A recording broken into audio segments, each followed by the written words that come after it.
ಈಗ ಬೆಳೆ ಹಾನಿ ಏನಾಗಿದೆ ಅದನ್ನು ಕೊಡಬೇಕು ಮೊದಲು. ಅದಕ್ಕೋಸ್ಕರ ಜಂಟಿ ಸರ್ವೆ ಮಾಡಿಸಿದ್ದೀವಿ, ಮಾಡೋಕ್ಕೆ ಹೇಳಿದ್ದೀವಿ, ಸೂಚನೆ ಕೊಟ್ಟಿದ್ದೀನಿ. ಈಗ ರೆವಿನ್ಯೂ ಡಿಪಾರ್ಟ್ಮೆಂಟ್ನವ್ರಿಗೆ, ಅಗ್ರಿಕಲ್ಚರ್ ಡಿಪಾರ್ಟ್ಮೆಂಟ್ನವ್ರಿಗೆ ಬಹುಶಃ ಇನ್ನೊಂದು ವಾರದಲ್ಲಿ ಜಂಟಿ ಸರ್ವೆ ಆಗುತ್ತೆ. ಅದಾದಮೇಲೆ ಬೆಳೆ ಹಾನಿ ಪರಿಹಾರ ವಿತರಣೆ ಮಾಡ್ತೀವಿ.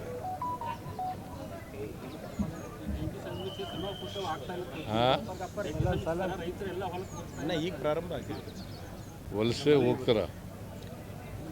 ಇನ್ನು ಮಳೆ ಬರ್ತಾ ಇಲ್ಲ, ಇನ್ನು ಮಳೆ ಇದೆಯಲ್ಲಪ್ಪ, ಇನ್ನು ಮಳೆಗಾಲ ಈ ಸಾರಿ ಅದೃಷ್ಟವಶಾತ್ ಒಳ್ಳೆ ಮಳೆ ಆಗಿದೆ.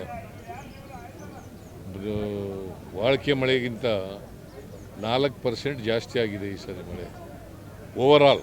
ಕೆಲವು ಭಾಗಗಳಲ್ಲಿ ಹೆಚ್ಚಾಗಿದೆ. ಈಗ ಬೀದರ್, ಗುಲ್ಬರ್ಗ ಇಲ್ಲೆಲ್ಲ ಜಾಸ್ತಿ ಆಗಿದೆ. ಇಲ್ಲಿ ಯಾದಗಿರಿ, ಬೀದರ್, ಕಲಬುರ್ಗಿ ಇಲ್ಲೆಲ್ಲ ಬೆಳೆ ನಷ್ಟ ಜಾಸ್ತಿ ಆಗಿದೆ. ಕೂಡಲೇ ಅದಕ್ಕೆ ಪರಿಹಾರ ಕೂಡ ಕೊಡ್ತೀವಿ. ಪ್ರಾಥಮಿಕ ವರದಿ ಇಲ್ಲ, ಒಟ್ಟಿಗೆ ಫೈನಲ್ ವರದಿ ತಗೋತೀವಿ.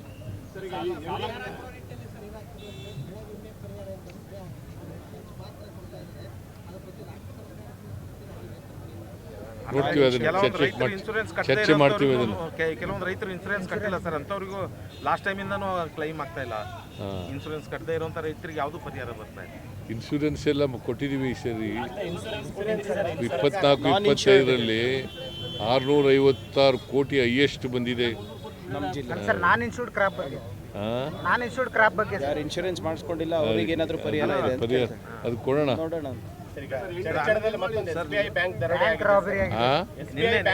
ಅದೇ ಈಗ ಹೇಳಿದ್ದೀನಿ, ಕೂಡಲೇ ಅವ್ರನ್ನ ಕಾರು ಪತ್ತೆಯಾಗಿದೆ, ಕೂಡಲೇ ಅವ್ರನ್ನ ಯಾರು ಅಪರಾಧಿಗಳಿದ್ದಾರೆ ಅವ್ರನ್ನ ಟ್ರೇಸ್ ಮಾಡಬೇಕು ಅಂತ ಹೇಳಿದ್ದೀನಿ.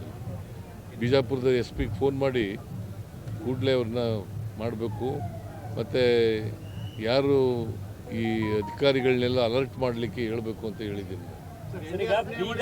ಬೀದರ್ ಆಯ್ತು, ಚಡ್ಚಣ ಆಯ್ತು, ಕಲಬುರಗಿನಲ್ಲೂ ATM ದರೋಡೆ ಆಗಿದೆ ಸರ್. SBI ಬ್ಯಾಂಕ್ಗಳಿಗೆ ಯಾವುದೇ ರೀತಿ ಭದ್ರತೆ ಇಲ್ಲ. ಅವ್ರು ಸೆಕ್ಯೂರಿಟಿ ಗಾರ್ಡ್ಗಳನ್ನು ನೇಮಕ ಮಾಡ್ಕೊಳ್ಳೋದಿಲ್ಲ, CC ಕ್ಯಾಮ್ರಾ ಕರೆಕ್ಟ್ ಆಗಿ ಇಟ್ಕೊಳ್ಳೋದಿಲ್ಲ. ಈಗ ಸೆಕ್ಯೂರಿಟಿ ಗಾರ್ಡ್ಗಳನ್ನ ನೇಮಕ ಮಾಡ್ಕೊಳ್ಳೋರು ಬ್ಯಾಂಕ್ನವರು, ನಾವು ಪೊಲೀಸ್ನವರು ಪ್ರೊಟೆಕ್ಷನ್ ಕೊಡ್ತೀವಿ ಅಷ್ಟೇ.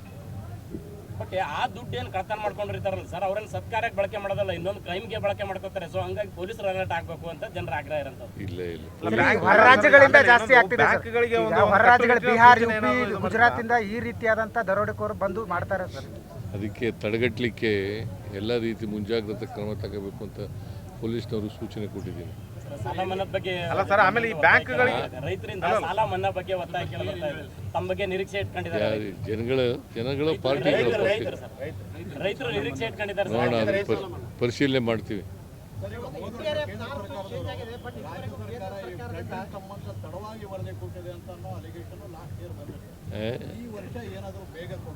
ಏನು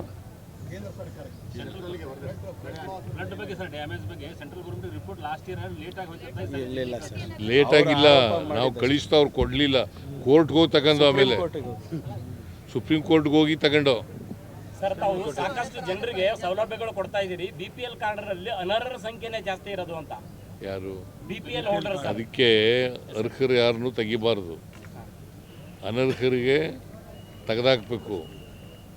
ಆಮೇಲೆ ಒಂದು ವೇಳೆ ಅರ್ಹರು ಬಿಟ್ಟೋಗಿದ್ದರೆ ಅಂಥವ್ರನ್ನ ಹೊಸದಾಗಿ ಸೇರ್ಪಡೆ ಮಾಡ್ಕೊಳ್ತಕ್ಕಂಥದ್ದು ಮಾಡಬೇಕು, ಅನರ್ಹರನ್ನು ತೆಗೆದಾಕಬೇಕು ಅಂತ ಸೂಚನೆ ಕೊಟ್ಟಿದ್ದೀನಿ ನಾನು.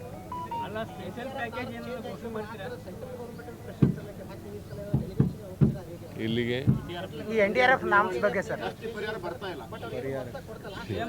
ನಾನು ಅನೇಕ ಸಾರಿ ಭೇಟಿ ಮಾಡಿದ್ದೀನಿ, ಪ್ರೈಮ್ ಮಿನಿಸ್ಟರ್ ಭೇಟಿ ಮಾಡಿದ್ದೀನಿ, ನಮ್ಮ ಯಾರು ನಿರ್ಮಲಾ ಸೀತಾರಾಮನ್ ಭೇಟಿ ಮಾಡಿದ್ದೀನಿ, ಅಮಿತ್ ಶಾ ಅವ್ರನ್ನ ಭೇಟಿ ಮಾಡಿದ್ದೀನಿ. ಏನು ಸರ್ಕಾರ ಸ್ಪಂದಿಸ್ತಾ ಇಲ್ಲ, ಏನು ಮಾಡೋದು ಕೇಂದ್ರ ಸರ್ಕಾರ? ಜನ ಹಸಿವಿನಿಂದ ಬಳಲಬಾರದು ಅಂತ ಅನ್ನಭಾಗ್ಯ ಅಂತ ಒಂದು ಮಹತ್ವದ ಸ್ಕೀಮ್ ಮಾಡಿದ್ದೀರಿ.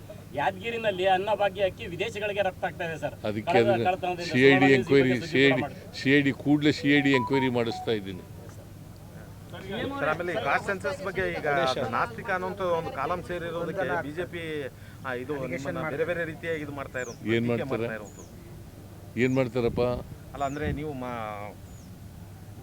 ನಾಸ್ತಿಕ ಅನ್ನೋ ಕಾಲಂ ಸೇರಿಸಬಾರ್ದಿತ್ತು ಅನ್ನೋವಂಥದ್ದು ವಿಚಾರ. ಯಾರು ಆರ್ ಅಶೋಕ್ ಅವರು ಆರ್ ಅಶೋಕ ಹೇಳ್ದಾಗೆಲ್ಲ ಕೇಳೋಕ್ಕಾಗಲ್ಲ ನಾವು. ಆರ್ ಅಶೋಕ BJP-ಯವ್ರು ಹೇಳಿದವರು ರಾಜಕೀಯವಾಗಿ ಮಾತಾಡ್ತಾರೆ, ಅವ್ರನ್ನೆಲ್ಲ ಅಲ್ಲ, ನೀವು ಮತಾಂತರದ ರಾಯಭಾರಿ ಸಿದ್ದರಾಮಯ್ಯ ಅವರು ಎಲ್ಲ ಇದನ್ನು ಕೂಡ ತಪ್ಪದೇ ಸೋಷಿಯೋ ಎಕನಾಮಿಕ್ ಶೈಕ್ಷಣಿಕ ಎಜುಕೇಷನಲ್ ಸರ್ವೆ ಆಗಬೇಕು. ಯಾಕಂತಂದರೆ ಈ ಸೋಷಿಯೋ ಎಜುಕೇಷನಲ್ ಸರ್ವೆ ಆಗೋದ್ರಿಂದ ನಾಳೆ ಸ್ವಾತಂತ್ರ್ಯ ಬಂದು 78 ವರ್ಷ ಆಯಿತು.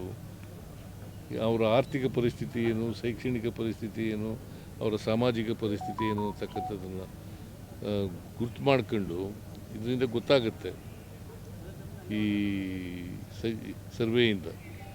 ಇದಾದಮೇಲೆ ನಾವು ಕಾರ್ಯಕ್ರಮಗಳನ್ನು, ಅಭಿವೃದ್ಧಿ ಕಾರ್ಯಕ್ರಮಗಳನ್ನು ರೂಪಿಸಲಿಕ್ಕೆ ಅಲ್ಲ, ಬಿಜೆಪಿ ಡೆಲಿಗೇಷನ್ ನಿನ್ನೆ ರಾಜ್ಯಪಾಲರಿಗೆ ದೂರು ಕೊಟ್ಟಿದೆ ಸರ್.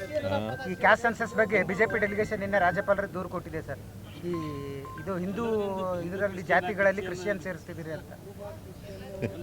ಅವರು are they not citizens of the country? Christians, Muslims ಈ ದೇಶದ ಪ್ರಜೆಗಳಲ್ವ ಅವರು? ಹಿಂದೂ ಒಳಪಂಗಡಗಳಲ್ಲಿ ಕ್ರಿಶ್ಚಿಯನ್ ಅಂತ ಸೇರ್ಪಡೆ ಆಗ್ತಾ ಇದೆ. ಈ ಬ್ರಾಹ್ಮಣ ಕ್ರಿಶ್ಚಿಯನ್ ಬರ್ತಾ ಇದೆ. ಅದಕ್ಕೆ ನೋಡಪ್ಪ, ಯಾರು ಏನು ಹೇಳ್ತಾರೆ ಅದರ ಪ್ರಕಾರ ಮಾಡ್ಕೊಳ್ತಕ್ಕಂಥದ್ದು. ಈಗ ಪ್ರತಿಯೊಬ್ಬರು ಮನೆಗಳಿಗೂ ಹೋಗ್ತೀವಲ್ಲ, 1,75,000 ಟೀಚರ್ಗಳನ್ನ ಅಪಾಯಿಂಟ್ ಮಾಡಿದ್ದೀವಿ ಎನ್ಯುಮರೇಟರ್ಸ್ ಆಗಿ. ಅವ್ರಿಗೆ 120ರಿಂದ 150 ಮನೆಗಳು ಕೊಟ್ಟಿದ್ದೀವಿ. ಅವರು ಪ್ರತಿ ಮನೆಗೂ ಹೋಗಿ 22ರಿಂದ ಸೆಪ್ಟೆಂಬರ್ 22ರಿಂದ ಅಕ್ಟೋಬರ್ 7ರವರೆಗೂ ಕೂಡ ಸರ್ವೆ ಮಾಡ್ತಾರೆ. ಲಾಸ್ಟ್ ಟೈಮ್ಗಿಂತ ಈ ಸಾರಿ 40,000ಕ್ಕೂ ಹೆಚ್ಚು ಟೀಚರ್ಸ್ಗಳನ್ನ ಅಪಾಯಿಂಟ್ ಮಾಡಿದ್ದೀವಿ.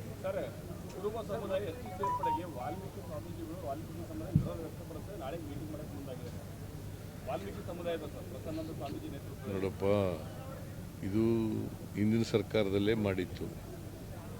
ಯಾರು ವಿರೋಧ ಮಾಡಬೇಕಾದಂಥ ಅಗತ್ಯ ಇಲ್ಲ. ಇದಕ್ಕೆ ಕೇಂದ್ರ ಸರ್ಕಾರ ತೀರ್ಮಾನ ಮಾಡೋದು. ಕೇಂದ್ರ ಸರ್ಕಾರ ಎಲ್ಲ ತೀರ್ಮಾನ ಮಾಡೋದು, ಶಿಫಾರಸು ಮಾಡೋದಷ್ಟೇ. ತೀರ್ಮಾನ ಮಾಡೋರು ಯಾರು? ಹಾಂ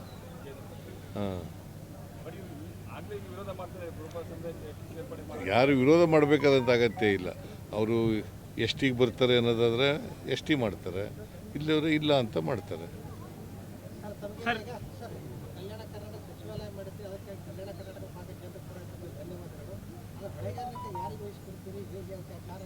ಇಲ್ಲ, ಈಗ ಅದೆಲ್ಲ ಮಾಡ್ತೀವಿ, ಅಧಿಕಾರಿಗಳನ್ನೆಲ್ಲ ಮಾಡ್ತೀವಿ. ಇಲ್ಲೇ ಇರ್ತದೆ ಸಚಿವಾಲಯ, ಇಲ್ಲೇ ಇರ್ತದೆ. ಈ ಭಾಗದ ಅಭಿವೃದ್ಧಿ ಕೆಲಸಗಳಿಗೆ ಇನ್ನೂ ವೇಗ ಕೊಡ್ತಕ್ಕಂಥ ಕೆಲಸವನ್ನು ಮಾಡ್ತೀವಿ. ಓಕೆ.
ಹೆಚ್ಚಿನ ವಿಡಿಯೋಗಳಿಗೆ ಪ್ರತಿಧ್ವನಿ ಯೂಟ್ಯೂಬ್ ಚಾನೆಲ್ ಸಬ್ಸ್ಕ್ರೈಬ್ ಮಾಡಿ, ಬೆಲ್ ಐಕಾನ್ ಕ್ಲಿಕ್ ಮಾಡಿ.